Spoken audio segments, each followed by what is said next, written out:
Let's talk about the carnivore diet. I did this for 5 years, but towards, I would say, the fourth and fifth year, towards the very end, I was already experimenting with certain things that is outside of carnivore because the whole reason why I went to carnivore diet was to really do a cleanse. It was just really for me to experiment and find out, okay, let's go to the extreme, right, of doing an elimination diet because there's a lot of research about it, a lot of N=1 experiment, people sharing about how they healed themselves through the elimination diet. So I really just had to try it because I was really at that point where I didn't want to take any medication. I have to go to the route where it's more natural.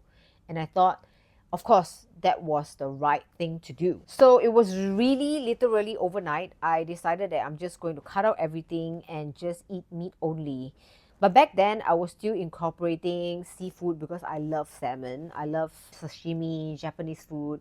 So I still had seafood in my range of meat, but I base it purely on ruminant animal, which is those that eats grass, which is beef and lamb, majority of it. I kind of went back and forth with chicken, but I've never really felt satisfied or great after eating chicken anyway. So it wasn't really in what I did. And I can say in the first month or two, my eczema completely cleared up. It was really miraculous because prior to that, my whole body was covered in just red patches. People who have eczema, you know what I'm talking about. It was so crazy to the point that I couldn't even take pictures of myself. And I had to wear a lot of clothes that just totally covered up because I did not know how else to hide it. But I realized that I cannot do a lot of eggs. Certain protein in the egg white that causes me to have that itchiness, that trigger.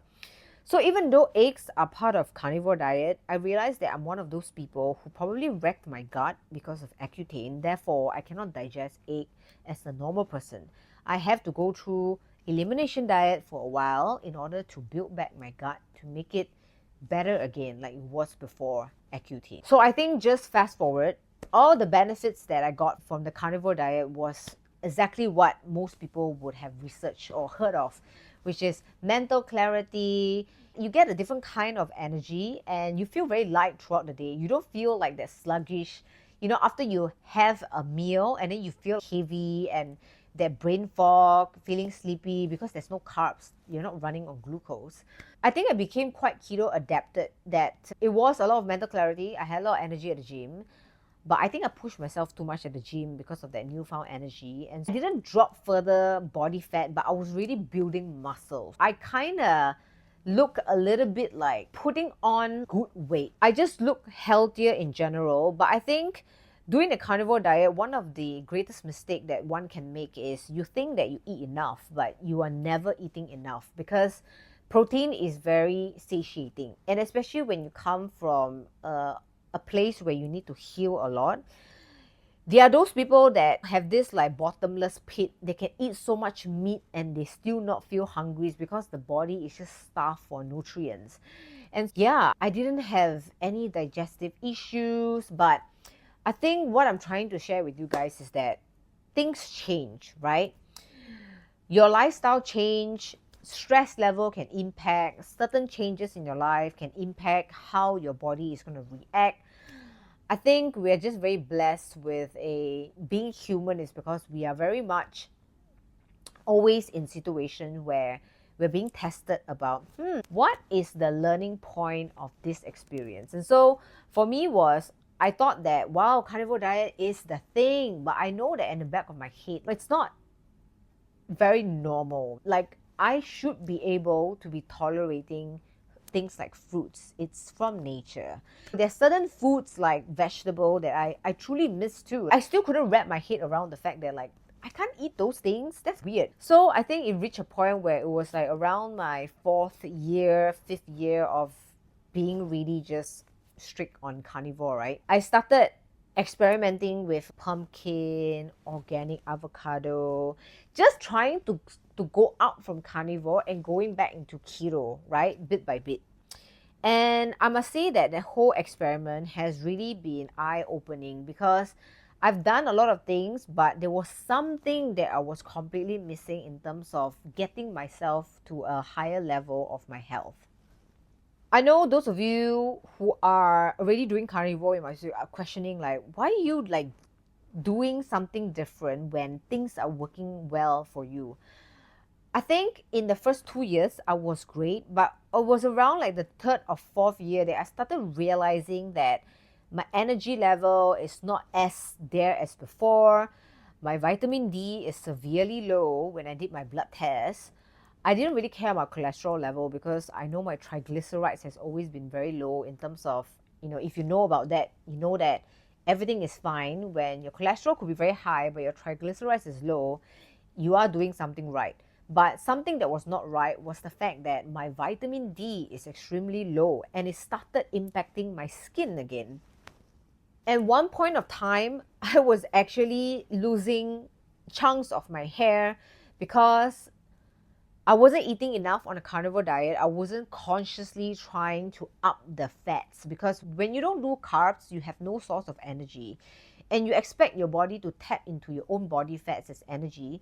But then when you are a stressed out person, you don't take care of your mental health or what's going on inside here that I wish I knew, your body wouldn't be able to adapt. Keto adaptation only happens when you're not stressed out. And so I think my body was like confused on, oh, she's eating a lot of protein. She doesn't eat enough fats. I don't know where to pull the fats from. She's not even eating carbs.